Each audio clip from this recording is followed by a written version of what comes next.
How did firms increase their profits and revenue? Billing rates remains one of the key things. 73.9% said they retained profitability levels through raising billing rates. Now it's down slightly from 2013, but that's consistent with most of our prior years, as you can see from the chart. Interesting enough too, though, is that even though they've increased billing rates, so for the last couple years on our survey, the Pennsylvania MPs have said, hey, look, the reason we were able to increase revenue, increase profits is because we raised billing rates. And a lot of consultants have said, how did they do that in this environment? Interesting now, though, that, again, looking at the national surveys, a lot of the bigger firms are raising their rates, and they're raising them at a substantially higher rate than the smaller firms. So it's just sort of interesting to note. I don't know if they're making up for lost time or what. And what I've been told is even if you take a blended rate, meaning like, okay, this is what the firm says they're asking for and what they're actually recovering, there's still, you know, I think Eric was citing something along the lines of, you know, a lot of firms are probably getting at least 3% or more. You know, a lot of firms are just doing that. You know, they may be asking for 5 to 6, but they're getting at least 3, and that's not bad. You know, they're still getting ahead of inflation. What's another tack that they used? And firms seem to be getting more, especially larger firms, seem to be getting more nimble about this, and that's switching practice focus to higher demand areas. I mean, one of the interesting things, and this is something that I'd love to, we've written about before, and I'd love to hear feedback from you guys, whether here or another time, is we've noticed that like when there's a big thing out there, so the mortgage foreclosure crisis, or some of these other, you know, or e-discovery, guys creating practice, you know, practice groups or, you know, special teams and that kind of thing, and I know some people say, hey, look, no, we get business from it. It really works. Other people are like, hey, look, it's just marketing spin. But I wonder if sometimes that stuff is having a positive effect, and if it is, you're getting a return on investment for that, and if that's working. It certainly seems that firms have gotten pretty adept at that, and they cite it frequently for why they're maintaining their profitability levels, and they've increased revenue.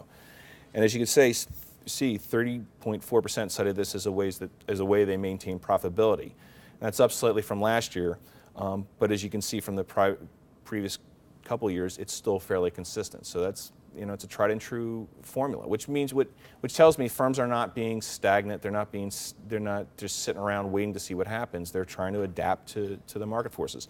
And I think that's a compliment to firms in a way, because, you know, law firms weren't always known for being nimble. And it seems that, you know, at least to some degree, they're adjusting a little bit. Another factor cited was reduced partner compensation.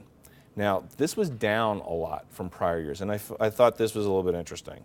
Only 4.3% said they reduced partner compensation, and in 2013, 18.5% did it, and 11.5% in 2012. It's also interesting because that trend seems to be accelerating in the largest firms across the country. Another thing that some folks have talked to me about is not only are you seeing greater stratification among law firms nationally, but within law firms, the ratio between, you know, the difference between what the highest compensated partner makes and the lowest compensated equity partner makes is increasing apparently, especially at the larger firms. And that not only is increasing, the rate at which it's increasing is becoming more rapid. And that, some people have told me, some thought leaders have told me, you know, is going to create other interesting dilemmas for firms as they try to grow, because what's going to happen? You know, at what point, you know, look, are firms going to kick those people out, or are those people going to revolt? And does that create opportunity for people? Layoffs and de-equitization. So as you can see, 17.4% said they laid off support staff, which is up from 2013's numbers. Now, you know, that's something that just consistently is on the table, and they constantly do it. At the same time, I hear a lot of people say that they don't know what kind of return the law firms are getting, because support staff, you know, by comparison, make so much less than what, you know, a lot of associates make, who maybe are underperforming or not really at max capacity. So that's, I find it interesting, and I wonder at one point when they run out of that as a tool.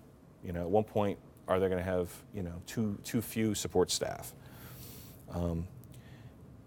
26.1% said they reduced the number of equity partners. Now that was up significantly from the year over year, which is a little bit weird though when you talk about reduced partner compensation. I personally would think you'd sort of see them mirror each other a little bit. You reduce partner compensation for some folks and then de-equitization of others, but it doesn't quite match up here on this survey.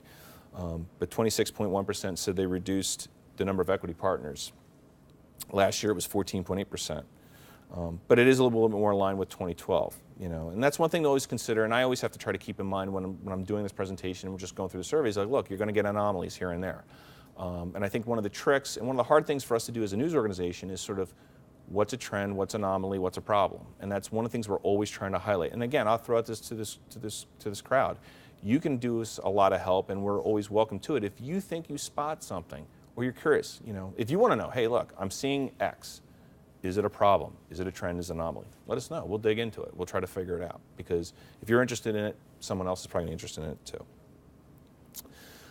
In terms of reducing entry-level hiring, cutting marketing costs, these were both up from 2013. 17.4% said they reduced entry-level hiring, and 13% said they cut marketing costs. And that was versus 11.1% and 7.4% in 2013.